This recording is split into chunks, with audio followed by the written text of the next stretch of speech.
Welcome back to a new blog. অনেক দিন বাদে আবার ব্লগে এলাম, আর ব্লগটা কন্টিনিউ করা হয়নি লাস্ট কয়েক দিন ধরে, কারণ অনিশার শরীর প্রচণ্ড খারাপ ছিল। আর তোমরা আগেই জানো যে আহির শরীর খুব খারাপ ছিল। আহির শরীর খারাপ হওয়ার পরে আমার বার্থডের পর থেকেই অনিশার শরীর প্রচণ্ড খারাপ হয়ে যায়। ওর এত ফিভার ছিল, তার সাথে ওর প্রচণ্ড ঠান্ডা লেগে রয়েছে। ইভেন এখনও ওর শরীরটা ভালো নেই খুব একটা। তো যার জন্য ব্লগটা যেহেতু ওই কন্টিনিউ করে, বেশিরভাগ জিনিসগুলো ওই করে, ওই এডিটিং করে, ও অনেক কিছুই করে, পুরো ব্লগটাই ওর উপরে। তো সেগুলো তো কন্টিনিউ করতেই পারছিল না। আর তার সাথে আমি হয়ে গেছিলাম ওদেরকে নিয়ে এতটাই ব্যস্ত, কারণ যেহেতু আহি বড্ড ছোট, ওর তো আর কিছু করতে পারবে না। আর বাড়িতে আমার মাও ছিল, কারণ দাদা ছিল না যেহেতু বাড়িতে, সেহেতু এই বাড়িতেই আমার কাছেই মা ছিল। তো এদের তিনজনকে নিয়ে আমি প্রচণ্ড রকমের ব্যস্ত হয়ে গেছিলাম, যে আমিও ব্লগটা কন্টিনিউ করতে পারিনি। তো অনেক দিন বাদে আবার ব্লগে এলাম। আর আজকে ফ্রাইডে, আর বাইরে প্রচণ্ড রোদ্দুর, যে আমি যাব বাইরে মর্নিং ওয়াক করতে, সেটাও আমার আর ইচ্ছে করছে না, কারণ আমার উঠতে অনেকটাই লেট হয়ে গেছে। প্রায় এখন বাজে 6টা 10। এত সকাল সকাল আহি এখন ঘুম থেকে উঠে গেছে। আর উঠেই প্রথম কাজ ওর সেটা হচ্ছে কোলে চেপে নেওয়া। আমার কোলে এখন চেপে ঘুরে ঘুরে বেড়াবে। এত সকালে ওঠে কেউ? ছোট বাচ্চারা এত সকালে ঘুমোয় সবাই, আর ওর চোখে দেখো ঘুম নেই। ও কোলের মধ্যে চেপে এখন ঘুরে বেড়াবে। যাই হোক, দেশপ্রিয় অলরেডি তোমাদের ইনফর্ম করেছে কি যে আমার শরীর খুব খারাপ। আর তোমরা আমার গলা শুনেই হয়তো কিছুটা বুঝতে পারবে যে কতটা শরীরটা খারাপ ছিল। আর প্রচণ্ডই খারাপ ছিল। সেদিন শুক্রবার রাত্রেবেলায় যেটা লাস্ট ব্লগ আপলোড করেছি, সেই দিন তো দেশপ্রিয় বার্থডে ছিল। তো সেই দিন রাত্রেবেলায় অনেক কিছু রান্নাবান্না করেছি, নর্মালি খাওয়া দাওয়া করেছি, সব কিছুই করেছি। কিন্তু রান্নাবান্নাগুলো করলাম, তো আমি কোনো মুখে টেস্ট পাচ্ছিলাম না, কিছুই ভালো লাগছিলো না, মনে হচ্ছে খেতে ইচ্ছে করছে না, কেমন একটা লাগছে।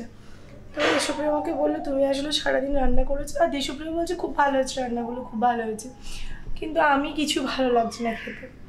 তো আমারও মাটন খেতে ভালো লাগে, মাছ খেতে ভালো লাগে, কিন্তু সেদিন কিছু ভালো লাগছিলো না। তো দেশপ্রিয় আমাকে বলছে তোমার হয়তো তুমি হয়তো রান্না করেছো সারাদিন, তো ওর জন্য গন্ধটা লেগে গেছে, ওর জন্য ভালো লাগছে না তোমার। তো আমি ভাবলাম তাই হবে হয়তো। পরদিন সকালে নর্মাল ছিলাম, যেমন উঠেছি, খাবার দাবার, ব্রেকফাস্ট করেছি, লাঞ্চ করেছি, সব করেছি, ভিডিও এডিটিং করেছি। লাস্ট ব্লগের আগের ব্লগটা সেদিন পোস্ট করার ছিল, তো সেইগুলো সব করেছি। তারপর ঠিক বেলা 3:30-র সময় ব্লগটা আপলোড করছি, সেই সময় থেকে হঠাৎ করে আমাকে ভীষণ শীত করতে শুরু করেছে।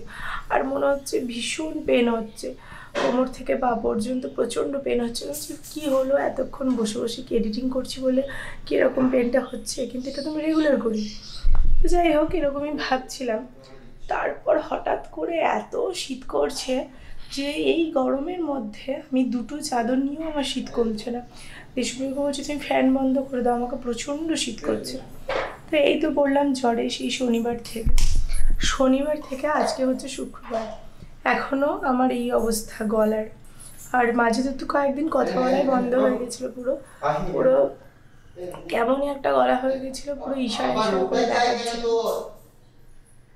আর দেশপ্রিয় আমাকে নিয়ে, আইকে নিয়ে, মাকে নিয়ে, তিনজনকে নিয়ে একদম পুরো হচপচ হয়ে গেছিলো।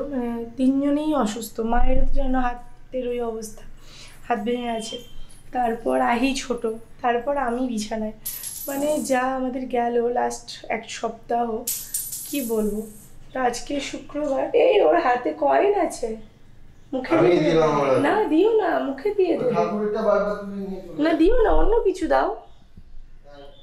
আজকে শুক্রবার, আজকে এই 1 সপ্তাহ পর আমি দেশপ্রিয়র জন্য নয়, আমাদের বাড়ির জন্য, সবার জন্যই, আমি আহি ওর জন্য আমরা আমি বাড়িতে ঠিকঠাক মতো একটু রান্নাটা করছি।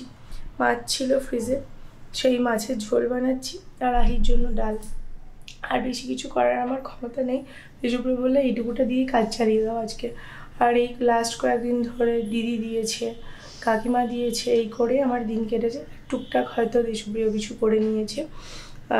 তো এই করে দিন চলেছে, মানে খুবই খারাপ অবস্থা। তো যার জন্য কিছু ব্লগ কিছুই তো বানাতে পারিনি, সে তো বুঝতেই পারছো। তো আজকে দেখলাম যে অনেক দিন হয়ে গেল যে বানাতে পারছি না কিছু, ভিতরে অস্বস্তি করছে যে ব্লগ বানাতে পারছি না, দুপাই হচ্ছে না, এতই শরীর খারাপ। আজকে ওরই মধ্যে একটু ভালো লাগছে, সকাল থেকে উঠে ওর জন্য ব্লগটা শুরু করেছে দেশপ্রিয়। আর আমি সারাদিনে যতটুকু পারবো তোমাদের সাথে নিশ্চয়ই শেয়ার করবো।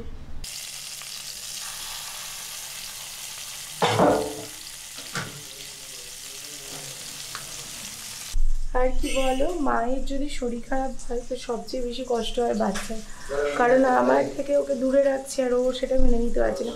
এত ঠান্ডা লেগেছে যে ওকে কাছে রাখতেই ভয় লাগছে, কারণ ও সবে সবে একটু সুস্থ হয়েছে, তাও ওর মুখে রুচি নেই, এটা সেটা নানান কিছু লেগে আছে। আফটার এফেক্ট যেগুলো হয় বাচ্চাদের জ্বর টরের পর, সেগুলো ওর আছেই এখনও, টুকটাক ছোটোখাটো প্রবলেম। তো তার মধ্যে যদি আমার এত ঠান্ডা লাগার সাথে ও যদি আমার কাছে সবসময় থাকে, ওরা আবার ঠান্ডা লেগে গেলে আরও মুশকিল হয়ে যাবে। তো ওর জন্য ওকে একটু দূরে দূরেই রাখা হচ্ছিল, তো ওর ভীষণ কষ্ট হচ্ছিল এটা নিয়ে। আহি বাবাকে পুজোর কাজে হেল্প করে দিচ্ছে, বাবা ঠাকুরের সামনে এটা একটু মুছে নিচ্ছে পরিষ্কার করে, কারণ নর্মাল মপ দিয়ে তো আর এগুলো মুছে, মানে ঠাকুরের কাছে একদম মপটা নিয়ে যাওয়া হয় না, ওই জন্যই সামনেটাও মুছে নেওয়া একটু। আর আই ঠাকুরের থালা বাসি, তুই কি করছিস যে এত? প্রচন্ড ব্যস্ত সেই, আর এই ঘরটায় এত রোদ্দুর, মানে আসাটাই মুশকিল। দেখো একদম গরম এই ঘরটা, তো সন্ধ্যেবেলায় খুব ভালো এই ঘরটা, প্রচন্ড হাওয়া দেয়। পারবে না, আমি যখন উঠলাম 5:45 ফার্স্ট উঠেছিলাম, তখনও দেখলাম যে মানে এত রোদ্দুর ভাবতে পারা যাচ্ছে না। এই ঘরটা আসলে এটা পূর্ব দিক, হ্যাঁ এই দিকটা পূর্ব দিক, সূর্য উদয় থেকে একদম এই দিকে পুরো রোদ্দুর পড়ে এই ঘরটা বিশেষ করে। এই ঘরটায় সারাদিনে প্রচুর রোদ, প্রচুর আলো, আর সন্ধ্যেবেলায় ততটাই হাওয়া দেয়, মানে দক্ষিণ দিক যেহেতু এটা প্রচুর হাওয়া টাওয়া দেয়, খুব ভালো ওইটা। এই ঘরটাতে মানে এসি চালানোর দরকার নেই, একটু হাওয়া থাকলে এই ঘরে দারুণ শুয়ে আরাম। হ্যাঁ সবসময়তেই হাওয়া দেয়, সন্ধ্যালি প্রদীপ নিভে যায় প্রত্যেক দিন, আমি জানালা বন্ধ করে প্রদীপ জ্বালি। সকালের পর আর ব্লগ কন্টিনিউ করিনি আমি, কারণ দেখবি শরীরটা খারাপ থাকলে না ভীষণ লেজি লাগে, তো আমারও সেরকমই হচ্ছিল। তো দেখলাম সারাদিন বাড়িতে বসে যদি থাকি তাহলে মানে আরও ঘিরে ধরবে সব কিছু। তো আহির আজকে বিকেলে দিদির বাড়ি যাওয়ার কথা ছিল, দিদি বলেছিল তোর একা নিয়ে কষ্ট হচ্ছে, আমি বিকেলে নিয়ে আসবো একবার। তো আমি দেখলাম যে আইকে নিয়ে গেলে আমি আরোই একা হয়ে যাব, তার জন্য আমিও যাচ্ছি। আর আমি আহিকে নিয়ে এতটা হেঁটে যেতে পারবো না, বেশি দূর নয়, কিন্তু তবুও আমার কাছে এখন বিশেষ করে, আমি তো জানোই কাছাকাছি থাকি, কিন্তু তবুও এখন শরীর খারাপের জন্য আমার এইটুকু রাস্তাও দূর মনে হচ্ছে। তো ওর জন্য কাকাকে আসতে বলেছিলাম যে তুমি একবার এসো কাকা, দিয়ে যাবো। তো তাই কাকা এসছে, এখন কাকা আহির জন্য একটা চকলেট নিয়ে এসছে, সেটা বসে বসে আহি খাচ্ছে, তারা বড় কাকা খাওয়াচ্ছে চকলেট, আর ওর সাথে ভাব করছে, তা নইলে ও যেতেই চায় না ভুলে। চকলেট দিয়ে এখন ভাব করার চেষ্টা, তাই না? চকলেট না দিলে কোনো ভাব নেই, কোনো ভাব নেই। ওরে বাবারে, মুখেতে এক গাদা চকলেট, মুখেতে এক গাদা চকলেট। আহি চলো এবার তাহলে বেরোই আমরা, চলো বাবা স্কুটি এনেছে, আমরা স্কুটিতে চলে যাবো। আহি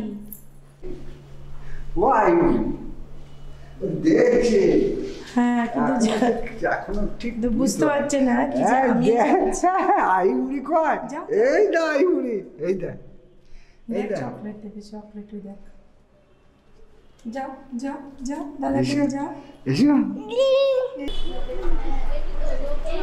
দাদা স্কুটি এনেছে, আমরা স্কুটিতে যাব, কি সুন্দর, বাপরে কি সুন্দর, স্কুটিতে করে চলে যাব আমরা। আর তুমি দাদার কাছে যেতেই চাইছো না, হ্যাঁ তুমি যেতেই চাইছো না দাদার কাছে, তার বসাবো।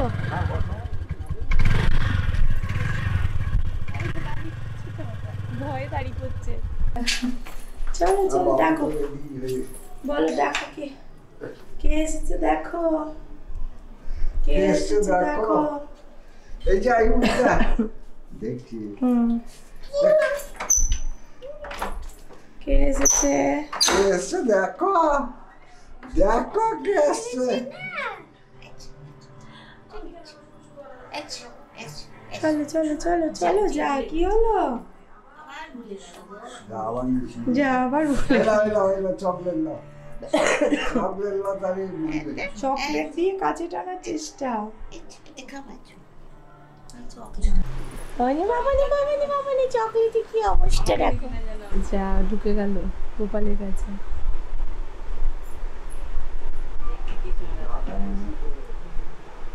দেখছো রাধা কৃষ্ণ দেখছো? ওই যে রাধা কৃষ্ণ। কি করছিস রে?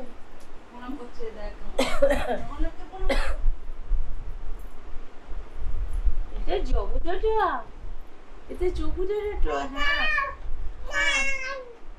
হ্যাঁ।